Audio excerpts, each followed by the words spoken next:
صدائے اردو سوسائٹی کے زیر اہتمام خوشگوار و کامیاب مشاعرے کا انعقاد 11 دسمبر بروز ہفتے کی شب نیشنل ہائی اسکول قلعہ روڈ نظام آباد میں صدائے اردو سوسائٹی کے زیر اہتمام محفل شعر و سخن و مشاعرے کا کامیاب انعقاد عمل میں آیا۔ مشاعرے کی صدارت جناب مرزا افضل بیگ مالک تیجان ٹریڈرز و صدائے اردو سوسائٹی نے کی۔ نظامت کے فرائض ڈاکٹر رضی شتاری نائب صدر صدائے اردو سوسائٹی نے انجام دیے۔ مہمان خصوصی کے طور پر جناب میر مجاز علی، سابقہ ڈپٹی میئر نظام آباد جناب اشفاق حصفی، جناب شریف اطہر نے شرکت کی۔ ڈاکٹر سمیع امان نے استقبالیہ کے کلمات ادا کیے۔ صدیق وفا شریک معتمد نے قرأت قرآن پاک سے محفل کا متبرک آغاز کیا۔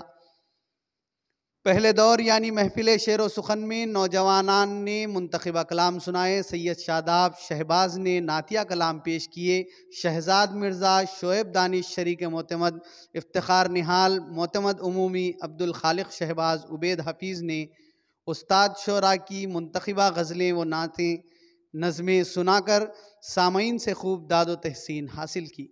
دوسرے دور یعنی مشاعرے میں سید یونس، صدیق وفا، رفعت اقبانی، ڈاکٹر رضی شتاری، پروفیسر ذکی شتاری، شریف اطہر، اشفاق حصفی نے اپنے کلاموں کے ذریعے محفل میں چار چاند لگا دیے۔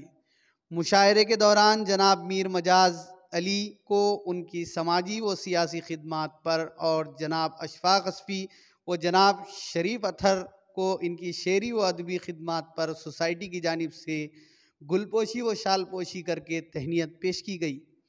اس دوران جناب رضی الدین اسلم صاحب، پرنسپل گورنمنٹ جونیئر کالج نے اظہار خیال فرماتے ہوئے سوسائٹی کی خدمات اور اس کے اغراض و مقاصد پر روشنی ڈالی اور نومشق نوجوانان کے فن کا اعتراف کیا۔ آخر میں جناب مرزا افضل بیگ تیجان صدر سوسائٹی نے صدارتی کلمات